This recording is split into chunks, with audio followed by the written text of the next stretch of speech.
welcome to the Crack a Can Talk Show. I'm joined today by Joe Macgregor. He is a promoter, a festival director, a band and manager. He does everything really. I thought it'd be great to get on the show and just talk about Scottish music and then COVID as well. So welcome to the show, Joe. Thanks for coming on, man. Thank you very much. It's a pleasure to be here. I'd like to add booking agent onto that list as well. Oh, booking agent. Fuck. Almost had it. Just do everything. But I can't do anything. So first question is for all the interviews. What is it you're drinking today? I'm drinking some Strongbow. Oh, nice. I don't actually drink cider that much, but recently I've been feeling a bit more kind of in the mood for cider. It's a bit more refreshing, and I normally drink beer or whiskey. I went to Talisker.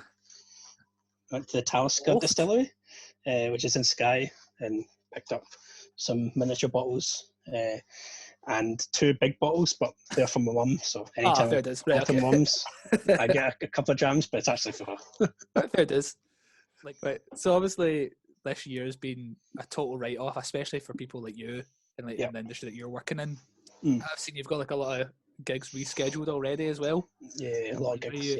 Are you hopeful that they'll still go ahead, or is it a bit of kind of trepidation with them?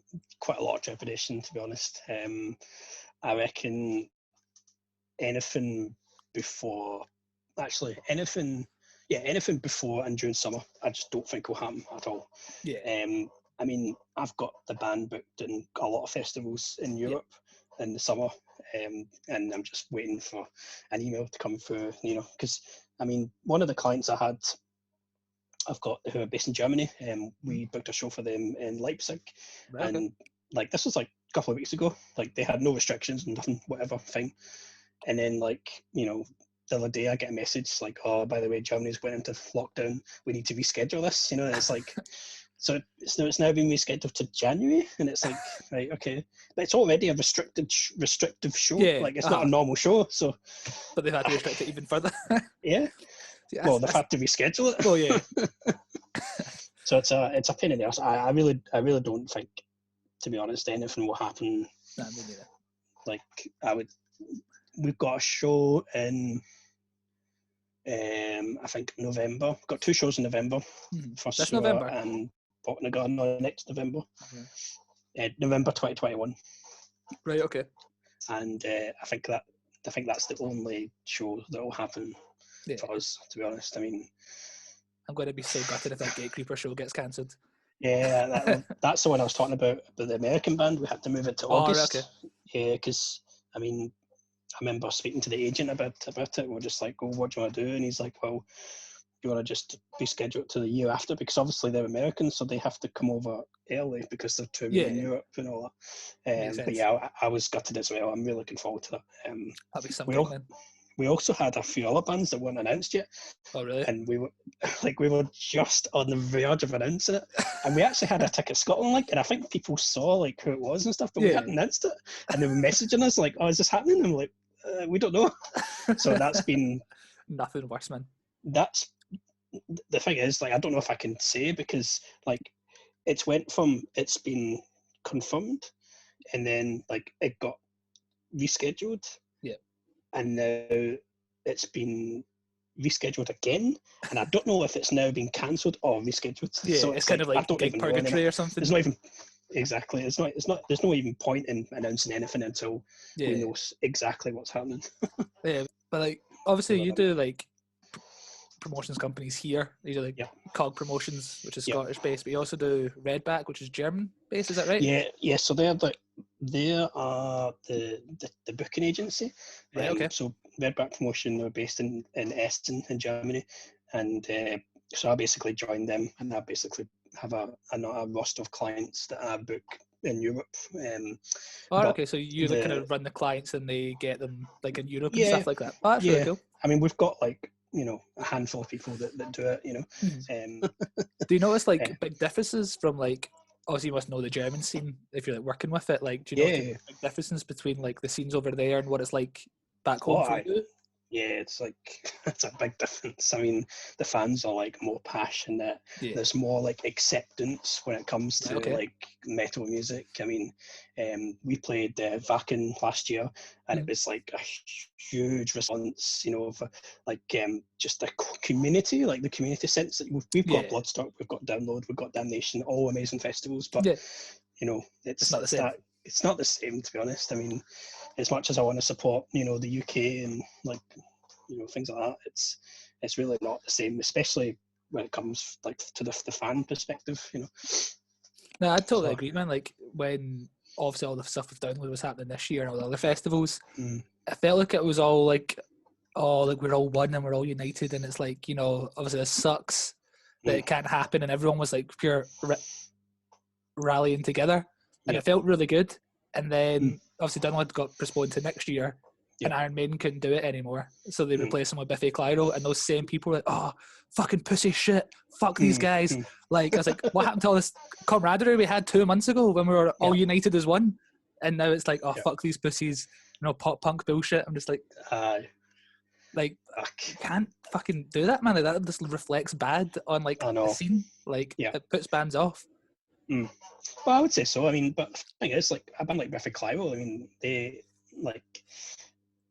deserve to be there. You know? Yeah, like, of course they do. They've done it before, you know. They're like big enough and all that. But I think, I don't know, Download has a strange kind of audience, I've noticed. Yeah, it does.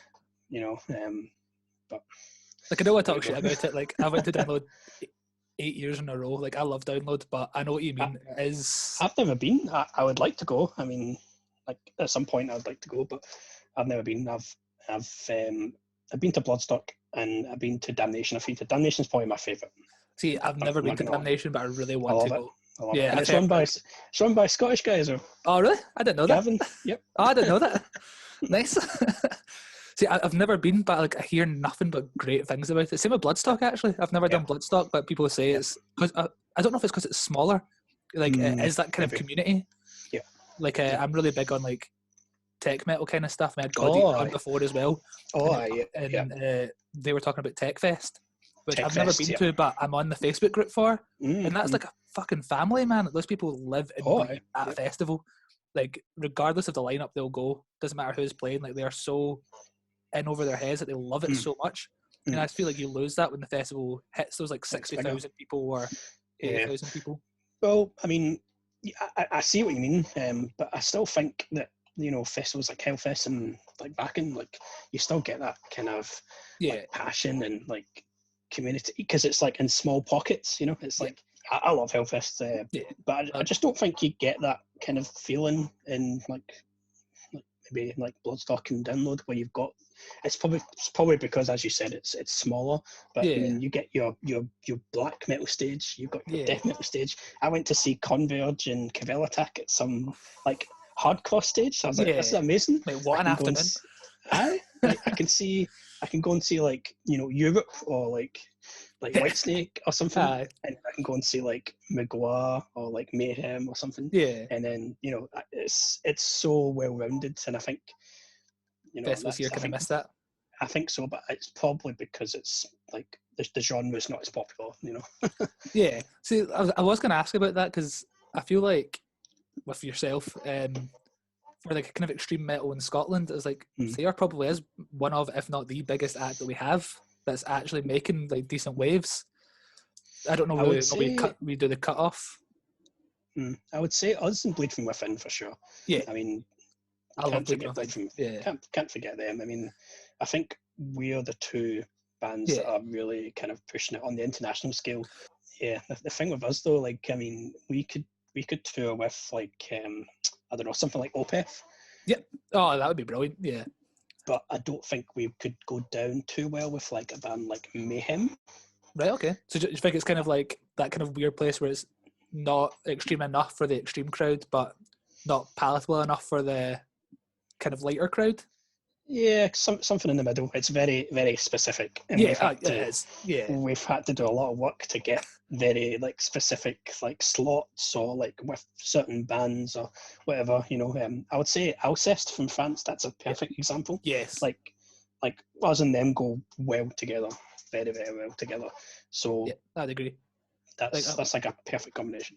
I'm probably going to butcher the name here, so I do apologise. But did you listen to that band Numenorian? They had that album Adore last year. I think they're French. That's like French. Yeah, I know who you're talking about. Yeah, that's the sort of stuff like I picture you guys on like that sort of bill. Yeah, exactly. Like that kind of glacier, like darkened sort of sound. Do you have a reason why you think maybe extreme metal isn't as big a thing in Glasgow? Like I always felt like there was a lot of like kind of like hardcore or metalcore bands, but I feel like there was never really. I mean, maybe I was just playing in the wrong bands, but I never really seen an extreme metal scene in Glasgow before. You mean for like the bands or the fans? Because I would say there's a lot of fans. Yeah, no, I meant for bands. Like for bands, right? I see. Like when you go to like Ivory Blacks on a Sunday afternoon, there was never really any extreme metal bands playing or anything like that. Yeah, well, I think don't know. I mean, I would say the influence of like bands like Metallica and Pantera and Lamb of God and stuff they're still there, and they'll always be there. Yeah. So I think there's always going to be people who are growing up and then listen to Metallica for the first time, thinking, "Oh, I can do that." This is the heaviest thing I've ever heard. Yeah. I think like the gateway into extreme metal is a bit different. It's like you kind of have to go through a few hurdles, and then also once you've got your band, it's like, well, what do I do? Like, do I play with these bands with Ivory Blacks, or do I, find other bands that sound like me and do a wee show in the 13th note? That's what I would do. Yeah. That's what we were just saying about Saor though. Like, it's hard. Like, I think a lot of bands find themselves in that sort of situation where they're stuck between two places, and the Glasgow scene isn't that big, like really compared to other places. So like, I feel like a lot of bands do find themselves in a kind of in between place. Do you know what I mean? Yeah, I would say so. I mean, there's very little bands that that come out of the Glasgow scene. I would say us, Bleed From Within. I would say God Eater are on that way for sure. Like, I feel like I've been to quite a few shows where there's been like a local opener. And I feel like I've seen some really good bands and I just never hear of them ever again. Like, they just kind of come and go. Like, I remember years ago I seen Solosis, and it was in it was in Ivory Blacks. Yeah, there's some band. I went to that as well. Yeah. And it was Colours to Shame supported them. Oh, I was like, amazing band. I was like, this band are incredible, and they were like everywhere for like a wee while, and then I was just like, I've not heard of them since. Like, I've not heard of them for so long. I was like, they were such a great band, and I don't know what happened. Yeah, I used to talk to them. I put them on a few times before, actually, like back in the past, and they're such a good band. But I mean, the thing is, with a band though, it's like you get to a certain point and then like life just takes over. It's like you start getting married, having kids, settling down, and all that. And if you're not kind of at the level where like we are, or where like Bleed From Within is, or whatever, then it's hard to kind of justify keep going. I would say.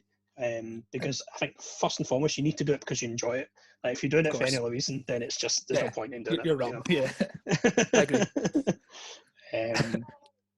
It's a hard place to get to though, because like even Bleed From Within, like, their band are signed to Century Media, but between Uprising and then their comeback record, that was a good 5-6 years almost, and they just said we were working, like they were working proper jobs, just normal jobs. Yeah, I feel like at that time specifically as well, like, I don't want to shit on a bunch of bands, but like I feel like the British music scene was not in a great place when bands like Bleed From Within and that were coming out. So I feel like bands like that suffered because that was the kind of era of the I'm going to call them the top shot bands, like you me at Sixes and all that. Like hot topic.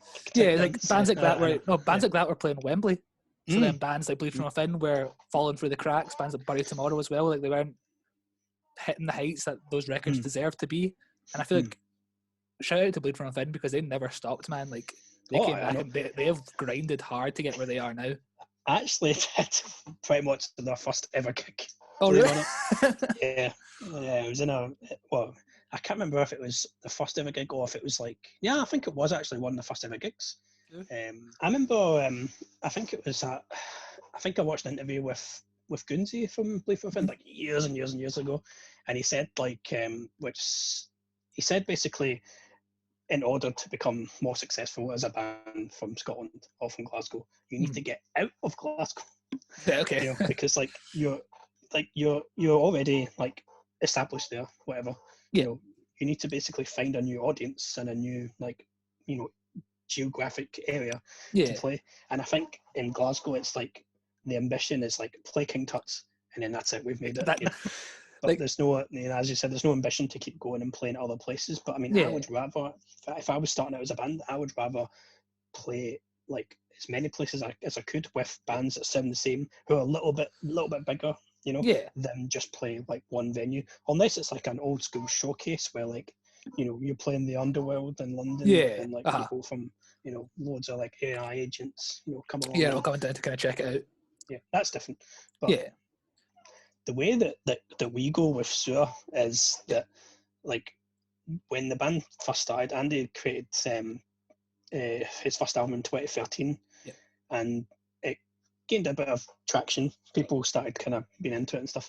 But it wasn't until 2015 until the band played their first ever show. Right. Okay. So was it just like a studio project? Yeah. I mean, it was for a long time. But he was promoting himself online a lot and pushing it into like very niche markets and very specific areas where people would be interested. And it got to a point where the people were basically demanding for the band to play live. So like if you start like that, then you've already got like an audience waiting. Well, yeah. Well, no, I can totally vouch for that. Yeah. I think bands kind of start where the like instantly like thinking, oh, when's our first gig? So I can see both ways. I mean, I wouldn't want to discourage a band from gigging, because that's how you grow as a band and you become together as a band. Yeah, and, you learn practicing like and stuff. Yeah, you learn. Oh, I don't like that pedal. I like this pedal. Or I like this. Just that song doesn't sound as good live as it does in the practice room. Yeah. I know what you mean. So for anyone who's watching, Joe's laptop just completely shat the bed there, so we've had to move him to his phone. Finish off the Sorry, guys. Don't worry about it. Apologies. No, don't worry about it. Right, so. I mean, a good example is our first show, because I used to run Off the Wall Festival. Yeah. So the first Saor show was actually at Off the Wall. I didn't know that. And yeah, in 2015, there's actually a video. So if you want to put that up for a wee bit.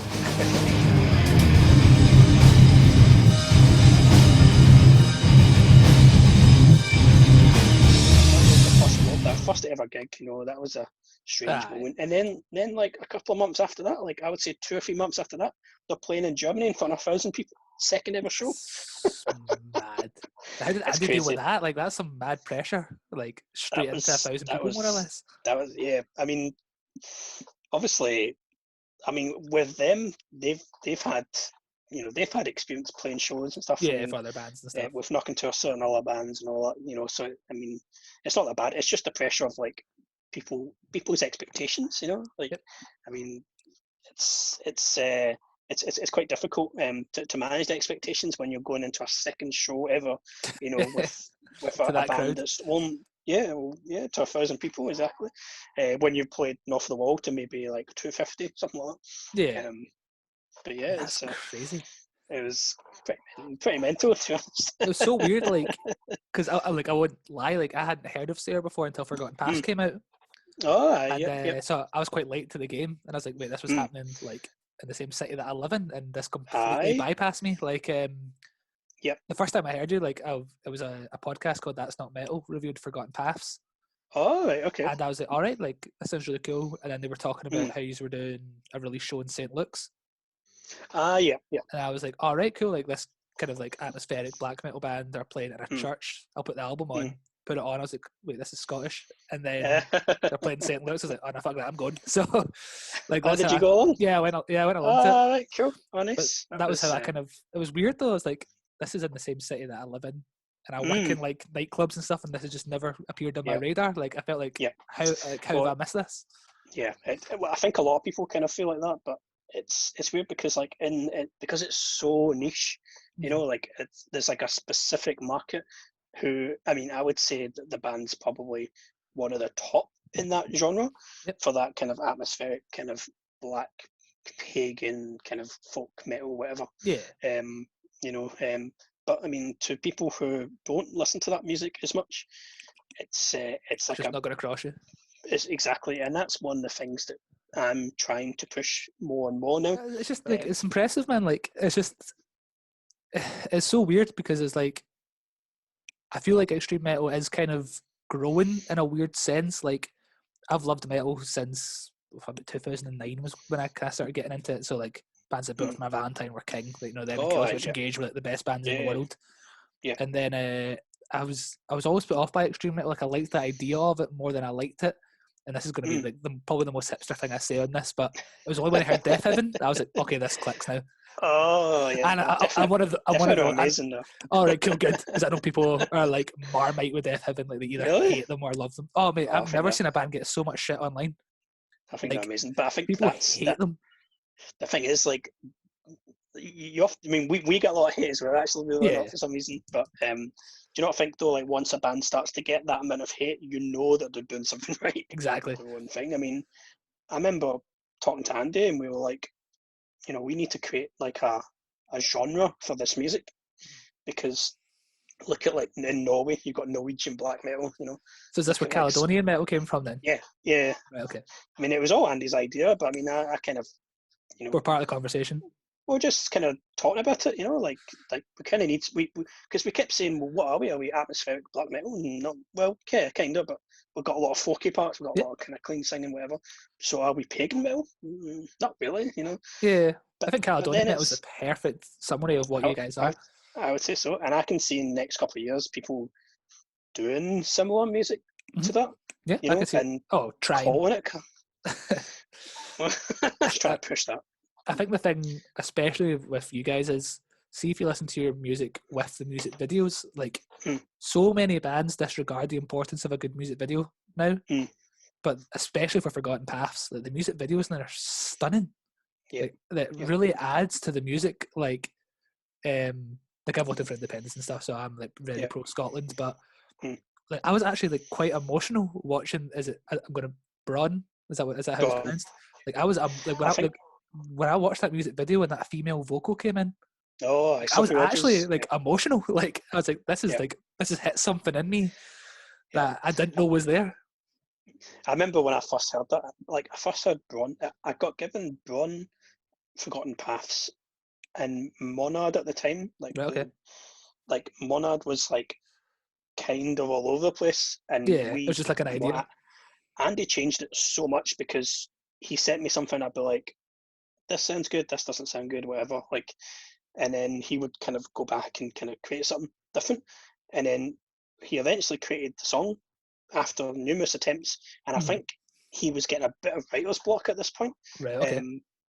Which doesn't always happen. You know, obviously it does happen sometimes, but and he like created this amazing song. But from the very get-go, Forgotten Paths and Braun were just like masterpieces. Yeah. Like, Forgotten Paths, I remember listening to that and thinking, this sounds like Outlander metal. Yeah, that's exactly what it sounds like. I was just like, this is a thing. Like, this isn't just like a part of the genre that other bands do. Like, this is something completely different. And then obviously with Braun, I was like, this is the single. Like, this needs to be the single. That is the standout single. That's like, in my opinion, that's the moment. Like, that's when I was like, fuck, this band are doing something. Like, that's interesting. You would say that, because the female vocals is done by Sophie Rogers, who's Andy's wife, actually. Oh, right, okay. And wow, I didn't know that. She is amazing. Yeah, like her performance on that track is something special. And like, she's been in like the kind of singer-songwriter, like, acoustic scene for a long time, you know. Right, okay. And she's actually gained a lot of metal fans. Bet she has, because, you know, because they just love what she does. Like, I think that's something like a lot of people forget. Like, again, another kind of more mainstream example would be when Bring Me the Horizon done There Is a Hell. They had songs of Lights, the pop star. Oh, okay. But then she would come to Glasgow and there'd be people in, you know, like Killswitch Engage shirts at her shows because they got into her through that. Oh, okay. And like, this is a mad one that people forget, but I remember I seen it happen. Katy Perry got her break being a backing singer for POD. What? Yeah, she was a backing singer for POD. Oh, wow. Like, and then she went solo and is now one of the biggest pop stars in the world. But metal fans fuck with Katy Perry. Like, it's like you don't lose that. Like, it's just people. I feel like the metal scene is somewhat undervalued in that sense. Of course it is. Like, I think everyone's like, oh, they're a bunch of fucking greebos, just leave them, to go mosh in the corner. They're so genuine though. Like, yeah, I would say they're the most passionate music fans. Oh, 100%. I mean, look at these people like shouting Slayer and fucking like carving their arm up and all that. Like, you don't get that to like, the Killers or something, Yeah, and like people don't appreciate that bands need to grow, for sure. And it's not like we're turning into Green Day or something. You're not writing American Idiot, do you know what I mean? You're still doing a 4-track album that's over half an hour long. Do you know what I mean? Exactly. Yeah, exactly. But I feel like that's like, I think in my opinion anyway, that's like such a problem with British music media as well. Like, everyone is so quick to shout first. That they're always looking for the next thing to shout first on. And it's like, but this band you were talking about 3 months ago have now released a new album that's better than the last one. But no one's paying attention because you're too busy shouting first about this new band. Like, no one, bands aren't getting the chance to build anymore. And I feel like it's like such an ADHD way of thinking. That's like, okay, what's the next top thing? What's the next top thing? Instead of being like, someone like Saor, like their first album, Two Forgotten Paths, it's night and day. Like, obviously the first album is great. Obviously it's just been remastered as well, so make sure you check that out. But like the songwriting difference is huge. And people might miss out on how big a jump that is. Like, I feel like that happens a lot. Yeah. Well, I think that, to be honest, I think you're right. It's a big jump. And me and Andy have spoken about this before. It's like, obviously him as a songwriter, he's like grown up and got better. Yeah, of course, he's got older. Got older, whatever, so the music isn't going to stay the same the whole time. It's going to evolve. It's going to get better. I mean, when we were kind of going through the album, he was sending me songs. I was like, I like this, I don't like that, whatever. I mean, there's like certain parts where it works and then certain parts don't work, and Andy's quite kind of a perfectionist in that way, but he knows when he sees something that is good and he knows it's good, that he can run with it and be like, right, that's the cool part, I want to build up to that part because, that's where the epic kind of part is, so storytelling, isn't it? Like, you've got point B, but you need to put that into context. So how are you going to get people to go with you on that journey? Yeah, and with Andy, like, there isn't any filler songs because all the songs are quite long, but they're also all good quality. It's not like, oh, I'll just skip this one. It's like it's something you just listen. I can 100% vouch for that because I don't have any of Andy's songs on a playlist. I have the album saved offline because I'm going to listen to it. I'm listening to it from start to finish. I'm not even like even for what I was saying about Braun, like, it is the single, but I don't have that in my playlist because you need the context of Forgotten Paths before it.